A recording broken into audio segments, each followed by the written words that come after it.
Bonjour tout le monde, une nouvelle vidéo vlog sur un sujet qui nous a tous touché un jour ou qui vous touche peut-être encore actuellement, c'est le célibat. Donc pourquoi avoir voulu faire un vlog sur ce sujet-là, étant donné que je suis en couple? Tout simplement parce que je suis tombée sur un article de cosmopolitain.fr qui traitait du sujet et qui avait pour titre le top des 9 meilleurs spots pour faire des rencontres, donc les endroits où on avait le plus de chances de faire des rencontres. Et puis j'ai trouvé ça assez marrant de faire un vlog là-dessus. Je voulais quand même vous donner pas mal d'informations. Enfin pas mal d'informations, j'en ai pas non plus des tonnes, j'en ai quelques-unes que j'ai trouvées sur internet, donc par rapport au sujet, par rapport au célibat. Alors il faut savoir qu'il y a 15 millions de célibataires en France, c'est énorme, c'est vraiment un truc de malade, donc logiquement... devrait comprendre à peu près tout le monde. Voilà, quand on dit mais je suis célibataire, toi tu peux pas comprendre, t'es en couple et tout ça, il y a quand même beaucoup de gens, je pense, qui doivent comprendre votre situation. Ensuite, au niveau de ces 15 millions de célibataires, il y a à peu près 50-50, puisqu'il y a 47% d'hommes dans ces 15 millions et 53% de femmes. Donc logiquement, si tout le monde voulait bien mettre du sien, en tout cas dans les 15 millions de célibataires, il y aurait beaucoup moins de célibataires à la fin du compte. Voilà. Il y a 40% quand même dans ces 15 millions qui assument leur célibat. J'ai envie de dire, heureusement, parce que s'il y avait 40% de 15 millions qui n'arrêtaient pas de pleurnicher, qui n'assuraient pas leur célibat, ce serait franchement très lourd. On dit déjà dans les autres pays que la France, c'est une ville de râleurs, mais alors là, si tous les célibataires râlaient par rapport à leur célibat, voilà, on aurait définitivement la première place et plus personne pourrait nous détrôner. Autre information par rapport à un mouvement qui apparemment qui grandit de plus en plus, c'est le mouvement des célibatants. En fait, de quoi il s'agit? Ce sont des personnes qui sont fières d'être célibataires, qui prônent le célibat, qui adorent ça. Donc voilà, ouais, pourquoi pas. Moi perso, je préfère être en couple que célibataire, mais bon, je peux concevoir totalement qu'il y a des avantages à être célibataire.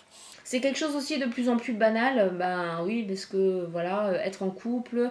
Le fait d'être en couple, de tromper, d'être célibataire, de se remettre en couple, d'être à nouveau célibataire, c'est vraiment quelque chose qui est rentré dans les mœurs, donc oui, effectivement, c'est quelque chose qui est de plus en plus banal. Alors ce qui est quand même, ce que j'ai trouvé sur internet et qui, voilà, on n'y pense pas forcément, c'est que les industriels se frottent les mains, en fait, par rapport aux célibataires. Et moi j'ai eu la réflexion suivante, c'est que effectivement, le jour où il n'y a plus de célibataires, les industriels, vont se mordre les doigts et ils sauront plus quoi faire parce que l'industrie a tout fait en fait pour les célibataires, enfin tout. Il y a beaucoup de choses qui sont faites pour les célibataires. Vous allez dans un supermarché, vous avez de plus en plus de portions individuelles. Donc quoi que à ce moment-là, vu la grandeur des portions, il y aura beaucoup de célibataires qui du coup rentreraient dans un régime ou deviendraient anorexiques ou je sais pas. Voilà. Mais voilà, faut dire que les portions sont quand même assez petites. Donc il y a des portions individuelles, vous avez des voyages maintenant organisés, spécialisés dans les célibataires. Vous avez vraiment plein de choses qui sont faites pour, des soirées spéciales célibataires, voilà. Donc l'industrie et la société fait de telle sorte quand même que elle essaie de se faire de l'argent sur les célibataires, voilà. Donc moi je trouve pas ça super cool, dans le sens où faire de l'argent sur les sentiments, voilà, c'est pas top. Mais bon après, voilà, chacun veut faire son business, donc voilà. Et puis info quand même, ça va être une info qui va être très précieuse pour les dames célibataires. Les hommes, voilà, je suis désolée, mais les dames célibataires, si vous avez regardé ma vidéo jusque là, vous avez eu raison, parce que j'ai une info cruciale.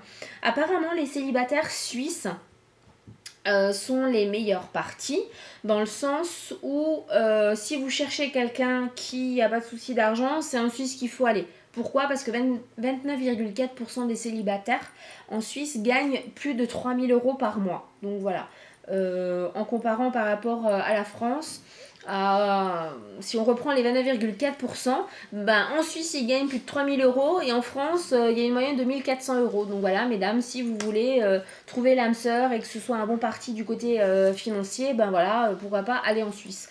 Après je suis pas persuadée, bon ça n'engage toujours que moi, que un des critères pour trouver l'âme sœur c'est pas forcément le budget et combien ils gagnent par mois. Mais bon après, chacun a ses critères, donc voilà. Et maintenant tout de suite on passe donc au classement qu'a fait cosmopolitain.fr. Les 9 endroits où on a le plus de chances de faire des rencontres, ou par le biais de qui ou de quoi ou de quel endroit on peut rencontrer l'âme sœur. Ça m'a paru un peu bizarre les réponses, puisque il y a certaines réponses où ça fait c'est un peu bateau quoi, hein. Alors, on y va tout de suite. Alors, le classement des lieux où les célibataires peuvent pouvoir rencontrer l'élu de leur cœur. Alors, en première position, c'est sûr, Internet. Alors bah oui, forcément sur Internet, on peut faire beaucoup de rencontres.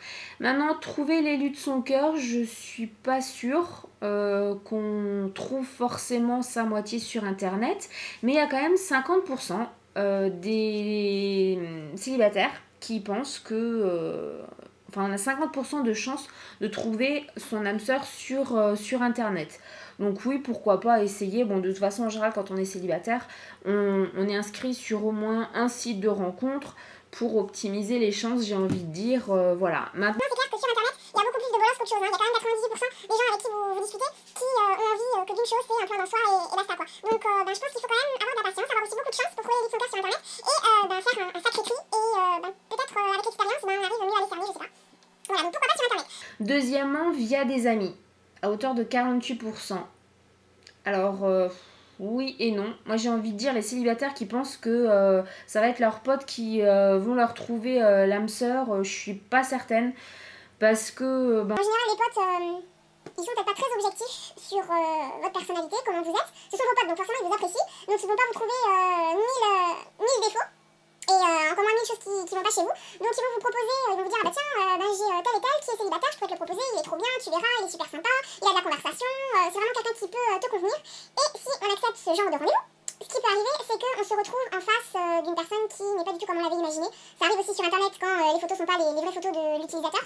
Mais là avec les amis, en général ce que les amis oublient de vous dire, c'est que c'est pas forcément une gravure de mode ou c'est pas forcément votre style d'homme ou de femme, puisqu'ils vont vous vanter toutes les qualités de cette personne-là. Donc vous allez vous imaginer, par exemple si vous êtes une femme, vous allez vous imaginer d'avoir rendez-vous avec Brad Pitt ou je sais pas moi, Vin Diesel ou et quand vous allez vous trouver sur le lieu de rendez-vous, vous pensez que ça va être Brad Pitt qui va arriver, au final c'est Steve Urkel. Donc c'est en général ça.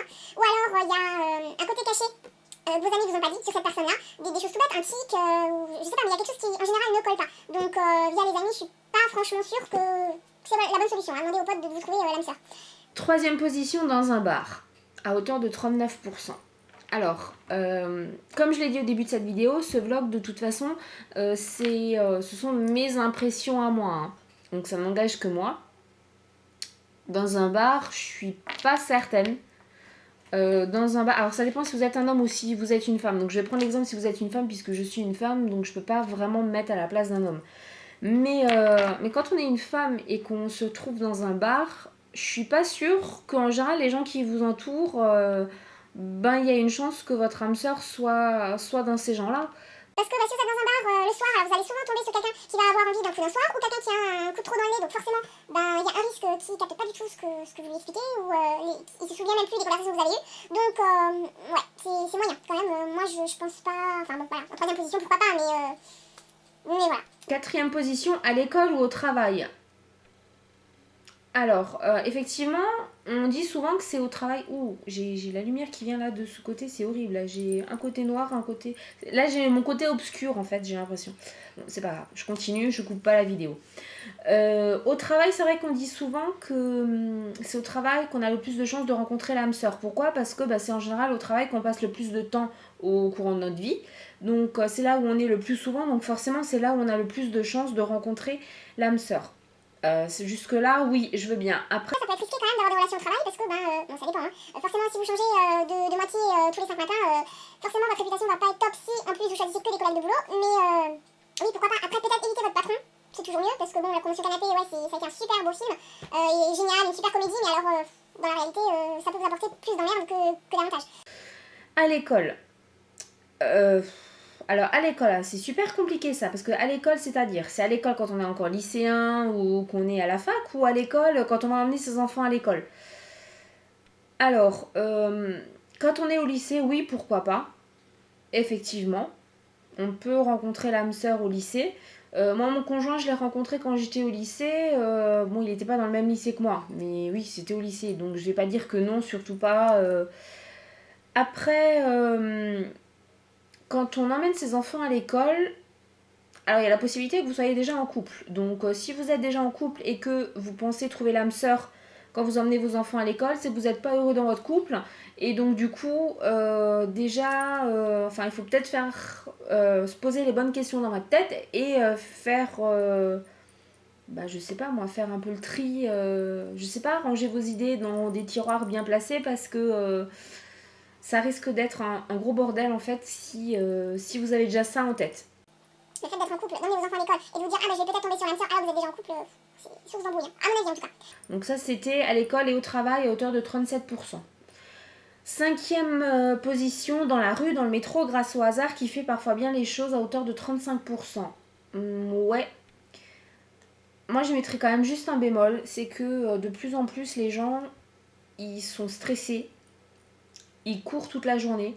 Donc même dans la rue, dans le métro, les gens ils calculent pas forcément les gens qui sont autour d'eux. Donc voilà. Donc même si vous faites attention, si vous avez remarqué, donc je prends toujours l'exemple si vous êtes une femme, parce que je peux pas me mettre à la place d'un homme, si vous avez remarqué un homme qui vous plaît dans le métro, dans le bus, ben, il va peut-être pas vous calculer parce que lui il va être dans son stress, dans sa journée de boulot, donc voilà. Et puis après, en sens inverse, en étant une femme, si un homme qui nous regarde avec insistance, il y a deux possibilités, enfin non, il y en a même trois. Alors soit vous dites c'est bon, il a craqué sur moi, c'est l'homme de ma vie, mais alors là c'est aussi un petit peu croire au monde des bisounours, ou alors vous le calculez pas. Ou alors, vous dites, je suis tombée sur un fou, qu'est-ce qu'il va me regarder, quand je vais sortir du bus, il va me suivre, il va m'égorger. Donc voilà, pourquoi pas, ouais, mais bon, après, il faut faire attention aussi. Hein. Et puis, je sais pas, étant une femme, alors les hommes, je sais pas comment vous fonctionnez, mais étant une femme, s'il y a quelqu'un qui vous regarde avec insistance quand vous êtes dans le bus, dans le métro, peu importe, ou même dans la rue, vous avez plus de chances d'être gêné que d'être flatté. Parce qu'en général, les hommes, ils font pas ça avec délicatesse et voilà, en général, ils sont pas très très polis. Donc voilà, vous voyez, pourquoi pas. là, je suis mitigée. Sixième position vient un groupe social à hauteur de 17%. Ben ouais, alors ça dépend ce qu'on appelle groupe social. Si groupe social, on entend les associations quand vous faites du sport, des choses comme ça, oui, moi j'ai franchement envie de dire que oui, là j'y crois. Et c'est que à hauteur de 17%. Bon, voilà, je pense peut-être pas comme la majorité des personnes à qui on a posé la question. Mais moi, je pars du principe que oui, si c'est dans ce sens-là qu'on entend des groupes sociaux, oui. Parce que si vous faites du sport et que vous rencontrez quelqu'un qui vous attire, bah, vous allez déjà avoir le point commun du sport ou de l'activité ou de l'association. Donc vous allez déjà avoir des points en commun. Donc oui, effectivement, ça peut être un bon endroit où on peut trouver l'âme sœur. Septième place, alors bon ça, quand j'ai lu ça, mais ça a été horrible. Durant un mariage et à hauteur de 11%. Alors ça, je sais pas si ça va faire cliché ce que je vais dire ou pas, mais si vous pensez trouver l'âme sœur dans un mariage, voilà quoi. Franchement, ça fait peur quoi, parce que dans un mariage, vous voyez en général toujours les mêmes gens. Donc forcément, vous voyez toujours, en voyant les mêmes gens, oui c'est pareil, c'est pas logique ce que je veux dire, vous voyez les mêmes têtes, et du coup vous savez qui est célibataire et qui n'est pas célibataire. Et voilà, ça fait, on vous met en général, alors ceux qui organisent le mariage veulent bien faire et mettre tous les célibataires à la même table. Mais alors du coup tout le monde n'arrête pas de regarder soit les mariés, soit cette table de célibataires, et vous n'êtes pas tranquille une seule seconde durant la soirée. Donc ouais, durant un mariage, ça fait cliché quoi. Alors je me rends compte que j'ai que 2 minutes. Non mais je vais devoir couper parce qu'il me reste plus que 2 minutes de batterie. Là ça va pas le faire, je vais pas arriver à la fin. Je branche la caméra sur le secteur et je reviens. Voilà, je l'ai mis sur secteur. Alors je sais pas ce que la batterie me fait ou j'en sais rien. Ça ne veut pas fonctionner correctement. Bon, j'espère que ça va pas couper parce que sinon ça va être une horreur. Donc j'en étais où? Durant un mariage. Oui, donc c'était la 7e position. 8e position dans un club de sport. Bah, j'ai envie de dire que ça rejoint un peu le groupe social, à moins que j'ai pas du tout capté ce que voulait dire réseau social. Maintenant, si c'est sur les réseaux sociaux qui étaient en 6e position, oui, pourquoi pas. Après, en général, on ajoute des gens qu'on connaît déjà, donc je vois pas franchement l'intérêt de se mettre sur les réseaux sociaux pour trouver l'âme sœur, mais bon, pourquoi pas. Donc en 8e position, c'était dans un club de sport, bah oui, puisque j'y ai déjà fait référence pour la 6e position, donc oui, forcément, ça peut être un endroit où on peut rencontrer son âme sœur. 9e position, via la famille, à hauteur de 8%. Non mais via la famille, franchement, là, je suis sceptique. Parce que via la famille, demander à sa famille ou passer par sa famille pour trouver l'âme sœur, franchement, c'est très risqué. Parce que c'est un peu comme les amis, mais alors là, en pire. Parce que la famille, elle voit... on prend l'exemple de la mère. Si votre mère veut absolument... Pourquoi ça clignote rouge? Je sais pas pourquoi ça clignote. Je vais revenir, je vais recouper parce que là, si ça... Je reviens. Voilà, alors en fait, pour tout vous avouer, franchement je suis conne. Oui, bah oui. C'est moi qui le dis, donc voilà, c'est pas grave. Mais en fait, j'avais pas calé que c'était ma carte SD qui était pleine, quoi. Donc voilà, d'où le fait qu'il y avait un truc rouge qui clignotait alors que j'étais sur secteur. Bref. Donc, oui, via la famille. Si on prend l'exemple de votre mère. Votre mère veut vous caser. Votre mère va voir en vous que des qualités et va vanter uniquement ne va vanter que vos qualités. Que vos points forts, vos qualités, ce que vous avez de mieux, ce que vous faites de mieux. Et du coup, l'autre personne va croire que vous êtes une déesse. Et quand il va avoir la rencontre, en général, c'est un gros flop, quoi. Donc, via la famille, moi, je suis vraiment pas sûre que c'est un bon plan pour trouver l'âme sœur. Au final, vu que j'ai dû arrêter plusieurs fois, je sais pas du tout combien de temps la vidéo elle va mettre, mais voilà. Donc pour récapituler, le classement en première position c'était sur internet, deuxièmement via des amis, troisièmement dans un bar, quatrièmement à l'école ou au travail, cinquièmement dans la rue, dans le métro grâce au hasard qui fait parfois bien les choses, sixièmement via un groupe social, septièmement durant un mariage, huitièmement dans un club de sport, neuvièmement via la famille. Voilà. Donc ça c'était en fait le classement qu'a fait Cosmopolitain.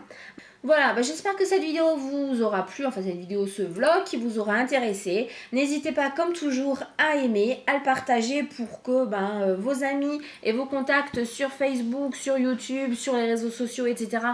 Découvrent cette vidéo. Et s'ils aiment également, qu'ils n'hésitent pas à s'abonner à la chaîne. Laissez-moi en commentaire si vous voulez vos impressions par rapport à ces différents endroits, ce que vous pensez, si vous êtes d'accord avec moi ou pas,